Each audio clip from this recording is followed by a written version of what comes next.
पर।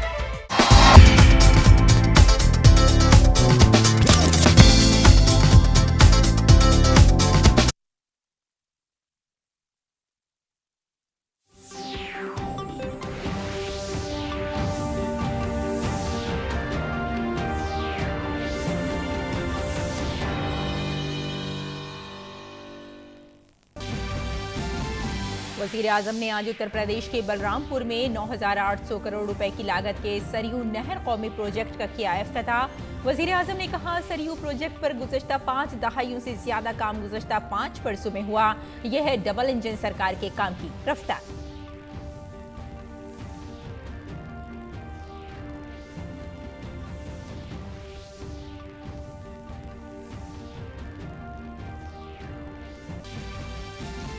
सदर जमहूरिया रामनाथ कोविंद ने देहरादून में IMA की पासिंग आउट परेड का किया मुआयना। आजहानी CDS जनरल बिपिन रावत को किया याद। कहा, ऐसे लोगों की वजह से हमेशा ऊंचा रहेगा हमारा तिरंगा।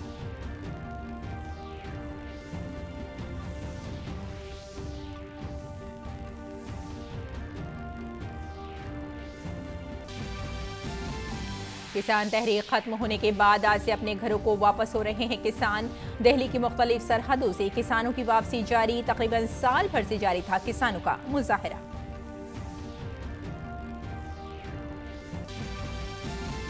मुल्क में कोविड के हालात पर काबीना सेक्रेटरी आज कर रहे हैं जायजा मीटिंग। नीति आयोग के मेंबर सेहत और सेहत सेक्रेटरी समेत मीटिंग में आला अफसरान ले रहे हैं हिस्सा।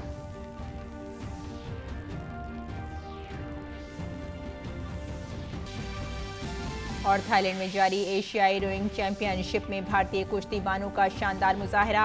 भारत के अरुण लाल जट और रवि ने मर्दों के डबल्स स्कल्स में जीता सोने का तमगा। परमिंदर सिंह ने मर्दों के सिंगल्स स्कल्स में हासिल किया चांदी का तमगा।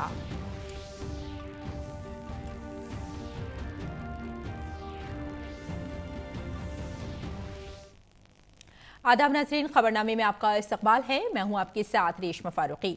आइए तफसील से अब खबरों पर नजर डाल लेते हैं। वजीर आजम नरेंद्र मोदी ने आज उत्तर प्रदेश के बलरामपुर में सरयू नहर कौमी प्रोजेक्ट का इफ्तिताह किया। पहले 2 अजलाह के लिए 1978 में शुरू होने वाले नहरी मंसूबे को 9 अजलाह तक बढ़ा दिया गया है, लेकिन 4 दहाइयों तक ये मंसूबा नजरअंदाजी का शिकार रहा। मरकज में PM मोदी के इख्तिदार में आने के बाद इस प्रोजेक्ट पर पेशरफ्त हुई और 4 सालों में 40 बरसों का काम देखने को मिला। इस प्रोजेक्ट की तामीर की कुल लागत 9,800 करोड़ रुपए से ज्यादा है, जिसमें से 4,600 करोड़ रुपए से ज्यादा का इल्तिजाम गुज़श्ता 4 बरसों में किया गया।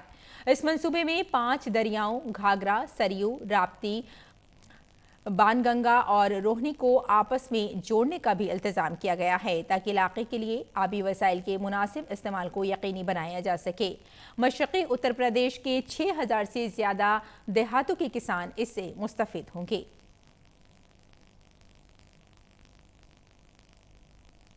नहर राष्ट्रीय परियोजना का पूरा होना इस बात का सबूत है कि जब सोच ईमानदार होती है तो काम भी दमदार होता है। दशकों से आप इसके पूरे होने का इंतजार कर रहे थे। घाघरा, सरयू, राप्ती, बाणगंगा और रोहिणी की जल शक्ति अब इस क्षेत्र में समृद्धि का नया दौर लेकर आने वाली है। इस मौके पर वजीर आजम ने आजहानी CDS जनरल बिपिन रावत को खराज अकीदत पेश किया और उनकी मौत को मुल्क के लिए एक बड़ा नुकसान करार दिया। मैं आज देश के उन सभी वीर योद्धाओं को भी श्रद्धांजलि दे रहा हूं जिनका 8 दिसंबर को हेलीकॉप्टर हादसे में निधन हो गया। भारत के पहले chief of defence staff general Bipin Rawat ji का जाना हर भारत प्रेमी के लिए, हर राष्ट्र भक्त के लिए बहुत बड़ी क्षति है। जनरल बिपिन रावत जी जितने जांबाज थे, देश की सेनाओं को आत्मनिर्भर बनाने के लिए जितनी मेहनत करते थे, पूरा देश उसका साक्षी रहा है। वजीर-ए-आजम ने अलमनाक हादसे में जख्मी होने वाले यूपी के सपूत और देवरिया के रहने वाले ग्रुप कैप्टन वरुण सिंह की जिंदगी के लिए दुआ की। उन्होंने बताया कि ग्रुप कैप्टन वरुण सिंह की जान बचाने के लिए डॉक्टर सख्त मेहनत कर रहे हैं। देवरिया के रहने वाले ग्रुप कैप्टन वरुण सिंह जी का जीवन बचाने के लिए डॉक्टर जी जान से लगे हुए हैं। मैं मां पाटेश्वरी से उनके जीवन की रक्षा की प्रार्थना करता हूं। देश आज वरुण सिंह जी के परिवार के साथ है। जिन वीरों को हमने खोया है, उनके परिवारों के साथ है। वजीर-ए-आजम नरेंद्र मोदी ने अपोजिशन पर हमला करते हुए कहा कि सिर्फ फीते काटना कुछ लोगों का काम है, लेकिन हमारी हुकूमत ने तरजीही बुनियादों पर स्कीमों को वक्त पर मुकम्मल किया है। जब मैं आज दिल्ली से चला तो सुबह से मैं इंतजार कर रहा था कि कब कोई आएगा, कहेगा कि मोदी जी इस योजना का फीता तो हमने काटा था, ये योजना तो हमने शुरू की थी। कुछ लोग हैं जिनकी आदत है ऐसा कहने की। हो सकता है बचपन में इस योजना का फीता भी उन्होंने ही काटा हो। साथियों, कुछ लोगों की प्राथमिकता फीता काटना है। हम लोगों की प्राथमिकता योजनाओं को समय पर पूरा करना है। वजीर-ए-आजम मोदी ने कहा कि बीजेपी की डबल इंजन वाली हुकूमत की देन है कि हमने सरयू नहर प्रोजेक्ट पर जितना काम 5 दहाइयों में हो पाया था, उससे ज्यादा काम हमने 5 साल से पहले करके दिखाया है। ये डबल इंजन वाली हुकूमत के काम की रफ्तार है। सरयू नहर परियोजना में जितना काम 5 दशक में हो पाया था, उससे ज्यादा काम हमने 5 साल से पहले करके दिखाया। साथियों, यही तो डबल इंजन की सरकार है। यही तो डबल इंजन सरकार के काम का रफ्तार है। और आप याद रखिए, योगी जी के आने के बाद हमने बाण सागर परियोजना का लोकार्पण किया। कुछ दिन पहले ही अर्जुन सहायक नहर परियोजना का लोकार्पण किया। इसी हफ्ते गोरखपुर में जो फर्टिलाइजर कारखाने और एम्स का लोकार्पण किया गया, उनका भी बरसों से इंतजार हो रहा था। कुशीनगर इंटरनेशनल एयरपोर्ट की भी फाइलें बरसों से चल रही थी, लेकिन इस एयरपोर्ट को भी शुरू करवाने का काम डबल इंजन की सरकार ने ही किया है। पीएम मोदी ने कहा कि इस प्रोजेक्ट पर जब काम शुरू हुआ था तब इसकी लागत 100 करोड़ रुपए से भी कम थी। आज ये प्रोजेक्ट तकरीबन 10,000 करोड़ रुपए खर्च करने के बाद मुकम्मल हुआ है।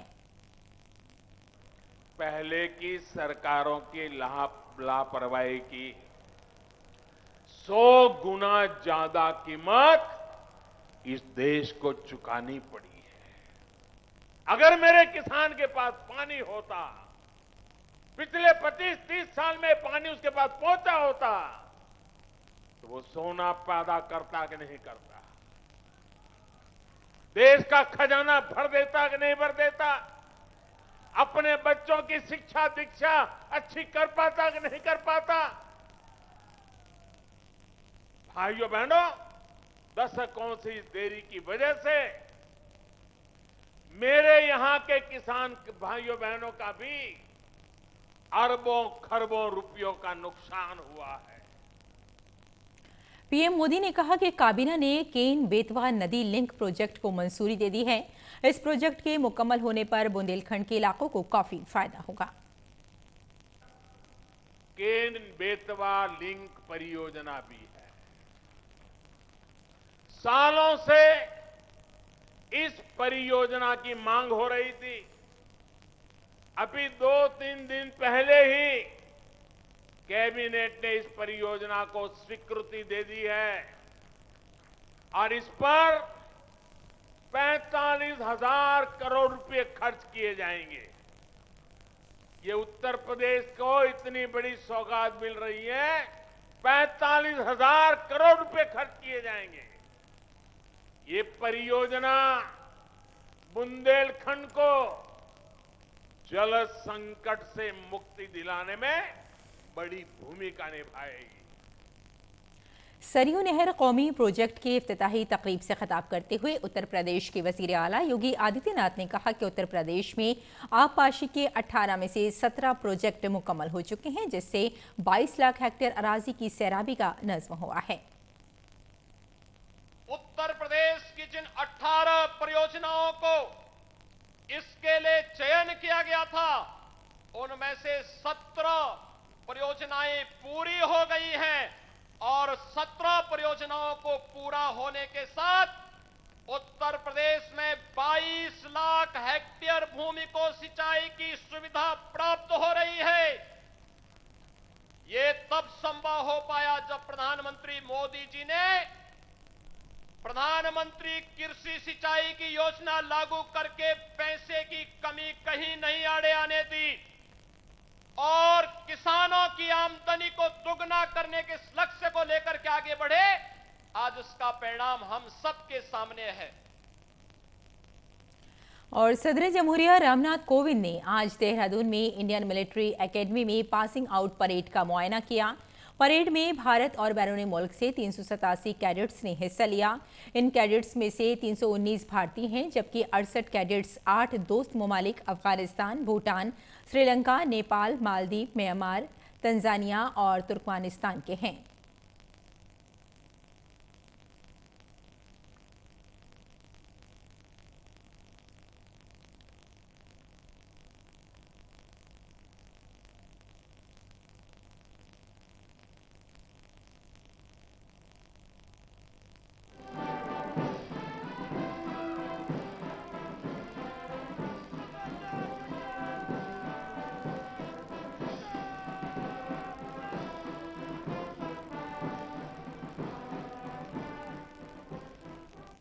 पासिंग आउट परेड से खिताब करते हुए सदर जमहूरिया रामनाथ कोविंद ने मुल्क के नए नौजवान फौजी अफसरान को मुबारकबाद दी।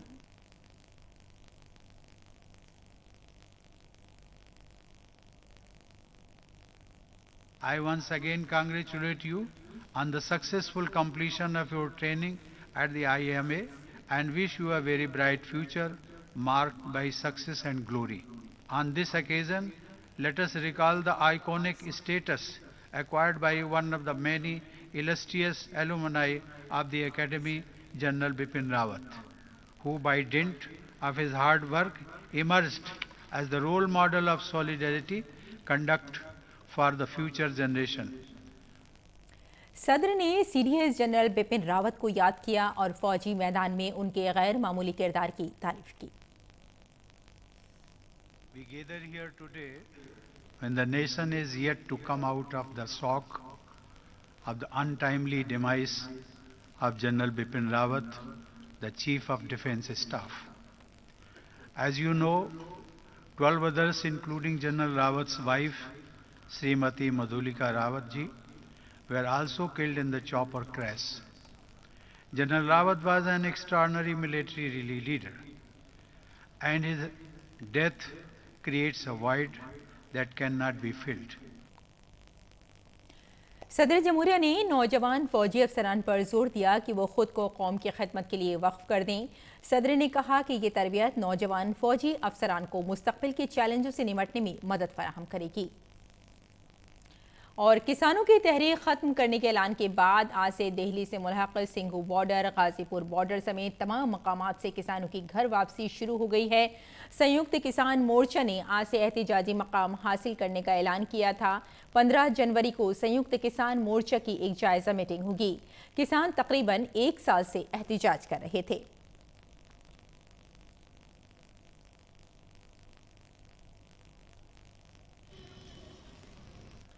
और मरकजी हुकूमत की तजवीज़ के बाद संयुक्त किसान मोर्चा ने तहरीक खत्म कर दी है और सिंघू बॉर्डर समेत दिल्ली से मुत्तसिल सरहदों पर एहतिजाज करने वाले किसान अब लौटने लगे हैं।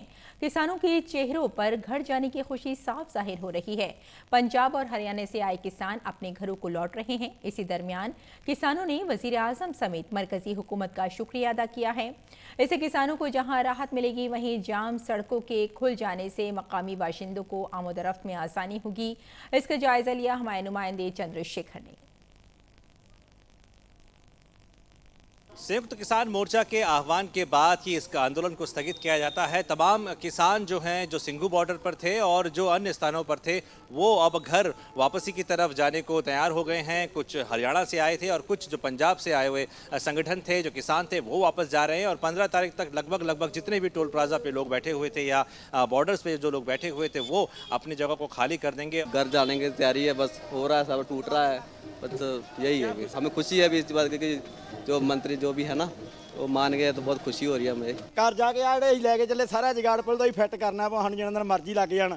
ਸਾਰਾ ਪਿੰਡ ਸਾਡਾ ਸਵਾਗਤ ਵਾਸਤੇ ਬੈਠਾ, ਫੋਨ ਵਾਰ-ਵਾਰ ਤੁਰੇ ਆਉਂਦੇ, ਕਦੋਂ ਆ ਰਹੇ ਹਾਂ। ਆਪਾਂ ਜਾਵਾਂਗੇ, ਸ਼੍ਰੀ ਅਨੰਦਪੁਰ ਸਾਹਿਬ ਤੋਂ ਆਏ ਆ ਤੇ ਕੱਲ ਆਪਾਂ ਸ਼੍ਰੀ ਅਨੰਦਪੁਰ ਸਾਹਿਬ ਮੱਥਾ ਟੇਕ ਕੇ ਅਰਦਾਸ ਕਰਵਾ ਕੇ ਉਸ ਤੋਂ ਬਾਅਦ ਆਪਾਂ ਖੁਸ਼ੀ ਪ੍ਰਵਾਨ ਕਰਾਂਗੇ। ਅਸੀਂ ਹੱਥ ਜੋੜ ਕੇ ਮਾਫੀ ਵੀ ਮੰਗਣਾ ਚਾਹੁੰਦੇ ਆ, ਕਿਉਂਕਿ ਸਾਡੇ ਕਰਕੇ ਉਹਨਾਂ ਨੂੰ ਬਹੁਤ ਹੀ ਪਰੇਸ਼ਾਨੀ ਝੱਲਣੀ ਪਈ। ਉਸ ਚੀਜ਼ ਦਾ ਸਾਨੂੰ ਬਹੁਤ ਦੁੱਖ ਹੈ ਜੀ। ਸੋ ਸਾਡੀ ਅੱਜ ਜਿੱਤ ਹੋ ਗਈ ਹੈ, ਸਾਨੂੰ ਬਹੁਤ ਖੁਸ਼ੀ ਹੈ ਜੀ। ਬਹੁਤ ਬਹੁਤ ਧੰਨਵਾਦ। ਅਸੀਂ ਪ੍ਰਧਾਨ ਮੰਤਰੀ ਦਾ, ਮੁੱਖ ਮੰਤਰੀ ਦਾ, ਸਾਰਿਆਂ ਦਾ ਵੀ ਤਹਿ ਦਿਲੋਂ ਧੰਨਵਾਦੀ ਹਾਂ। ਇੱਕ ਤੇ 1 ਸਾਲ ਪਹਿਲਾਂ ਹੋ ਜਾਂਦਾ ਤੇ ਜ਼ਿਆਦਾ ਵਧੀਆ ਹੁੰਦਾ, ਆਪਣਾ ਮੁਲਕ ਬਚ ਜਾਂਦਾ। ਸਾਡਾ ਆਰਥਿਕ ਤੌਰ ਤੇ ਮੁਲਕ ਬਹੁਤ ਪਿੱਛੇ ਚਲੇ ਗਿਆ। ਇਹਦਾ ਸਾਨੂੰ भी बहुत बड़ा दुख है।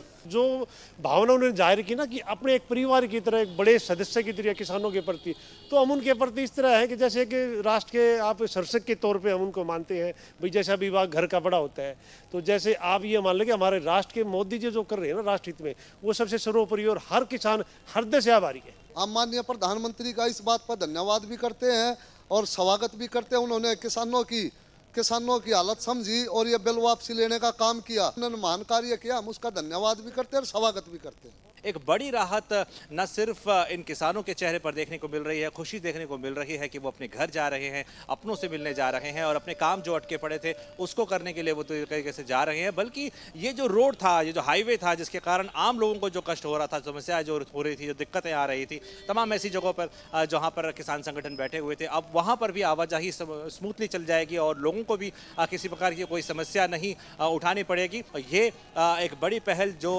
केंद्र सरकार की तरफ से किसानों को की गई थी कि वो उनकी मांगों को माना जाएगा, उन पर विचार किया जाएगा, उसको लेकर के संयुक्त किसान मोर्चा ने अपनी सहमति जताई और आंदोलन को स्थगित किया है। और इसके आप देख सकते हैं कि नाच गाना यहाँ पर चल रहा है और किसान हैं, उनके चेहरे पर खुशी साफ देखने को मिल रही है कि वो अपने घर वापस जा रहे हैं। कैमरामैन आनंद के साथ Chandrashekhar, DD news, Singhu border.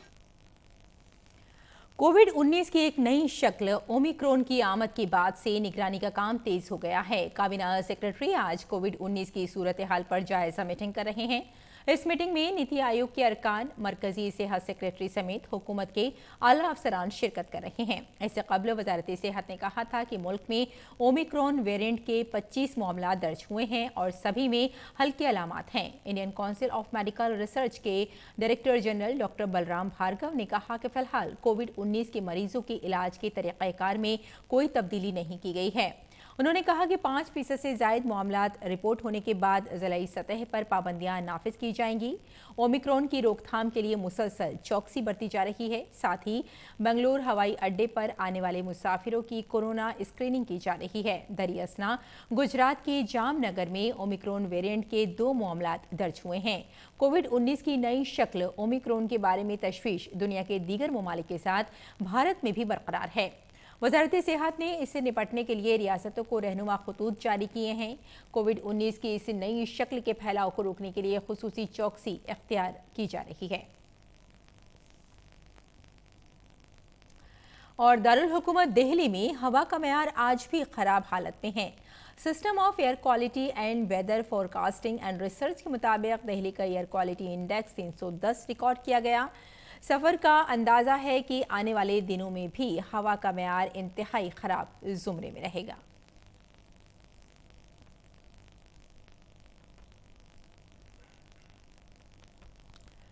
और मुल्क में कोरोना के खिलाफ जारी जंग में टीकाकारी मुहिम तेज रफ्तारी से जारी है। टीकाकारी मुहिम में अब तक 131 करोड़ से ज्यादा वैक्सीन की खुराकें दी जा चुकी हैं। टीकाकारी मुहिम के 329वें दिन शाम 7 बजे तक 68 लाख से ज्यादा वैक्सीन लगाई गई।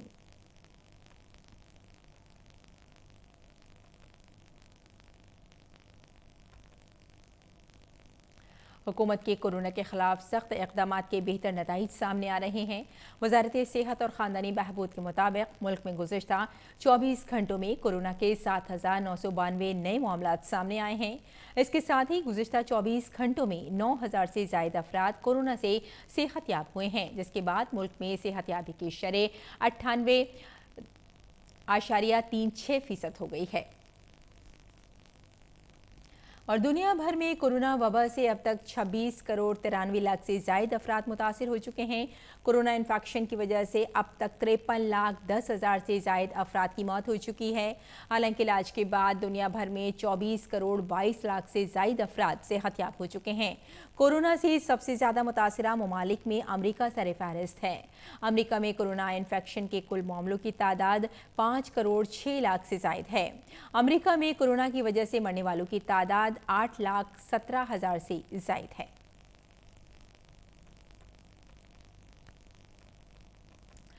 बरतानिया में कोरोना के बढ़ते मामलात पर सेहत के तहफ़्फ़ुज़ की एजेंसी ने कहा कि कोरोना की बूस्टर खुराक ओमिक्रॉन के खिलाफ का इंतहाई मौसर है। सेहत का तहफ़्फ़ुज़ की एजेंसी ने कहा कि बूस्टर खुराक कोरोना की नई किस्म ओमिक्रॉन से होने वाले इन्फेक्शन के मामलों में 70 से 75% तक तहफ़्फ़ुज़ फराहम करती है। बरतानिया की सेहत की तहफ़्फ़ुज़ की एजेंसी ने कहा कि अस्पतालों में दाखिल किसी भी मरीज़ की ओमिक्रॉन की वजह से मौत नहीं हुई है। जनूबी मैक्सिको में एक ट्रक हादसे में मरने वालों की तादाद बढ़कर 55 हो गई है। हादसा चियापास रियासत की राजधानी की जानिब जाने वाली एक सड़क पर हुआ। ग्वाटेमाला के साल्सो पैजिक ने कहा कि पनाह गुज़ीनों को ले जाने वाला एक माल बरदार ट्रक तेज़ रफ्तारी की वजह से हादसे का शिकार हो गया।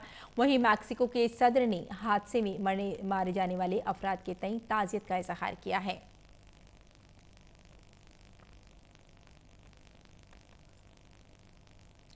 नाटो की जनरल सेक्रेटरी जेंस स्टोल्टेनबर्ग ने यूक्रेन में दाखिले से इनकार करने के रूस के मुतालबे को मुस्तरद कर दिया है।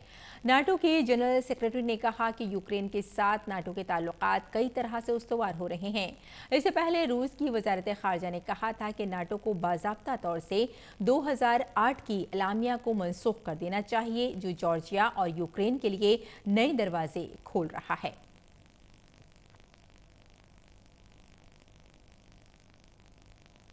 अफगानिस्तान की मौजूदा हंगामा खेज सूरत हाल के पेश नज़र वहाँ से लोगों की मुसलसल नकल मकानी जारी है। इसके पेश नज़र भारत ने ऑपरेशन देवी शक्ति शुरू किया है। ख़ास बात यह है कि अफगानिस्तान से आने वाली अक़लियतें भी अब अपने साथ मजहबी किताबें भारत की सरजमी पर ला रही हैं।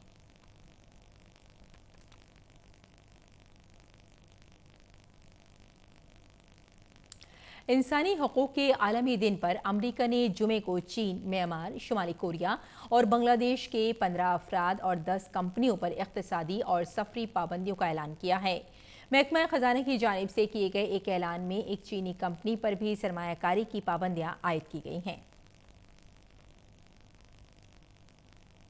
और थाईलैंड में जारी एशियाई रोइंग चैंपियनशिप में भारतीय कश्ती रानों का शानदार मुजाहिरा देखने को मिला है। भारत के अरुण लाल जट और रवि ने मर्दों के डबल्स स्कल्स में मुल्क के लिए सोने का तमगा जीतने में कामयाबी हासिल की। अरुण और रवि ने 6 मिनट 57.883 सेकंड का वक्त निकाल सोने का तमगा जीता। वहीं परमिंदर सिंह ने मर्दों के सिंगल्स स्कल्स में मुल्क के लिए चांदी का तमगा जीतने में कामयाबी हासिल की। परमिंदर ने 7 मिनट 56.307 सेकंड का वक्त निकालकर रेस में दूसरा मुकाम हासिल किया। इस तरह भारत ने मुकाबले में अब 1 सोने और 1 चांदी का तमगा अपने नाम कर लिया है। ढाका में होने वाली एशियाई चैंपियंस ट्रॉफी के लिए भारतीय हॉकी टीम बांग्लादेश पहुंच गई है। हाल ही में टोक्यो ओलंपिक खेलों में कांसे का तमगा जीतने के बाद भारतीय टीम का ये पहला बैनुल-अक़वामी टूर्नामेंट होगा। टोक्यो ओलंपिक टीम के सिर्फ 8 खिलाड़ियों को एशियाई चैंपियंस ट्रॉफी के लिए टीम में जगह दी गई है। वहीं PR श्री जयेश समेत दीगर बड़े खिलाड़ियों को इस टूर्नामेंट के लिए आराम दिया गया है। भारत 14 दिसंबर को कोरिया के खिलाफ अपना पहला मैच खेलेगा। इसके बाद 15 दिसंबर को बांग्लादेश, 17 दिसंबर को रिवायती हरीफ पाकिस्तान, 18 दिसंबर को मलेशिया और 19 दिसंबर को जापान के साथ मुकाबला होगा। तो नाजरीन, खबरनामे में फिलहाल इतना ही। इजाजत दें। आदाब।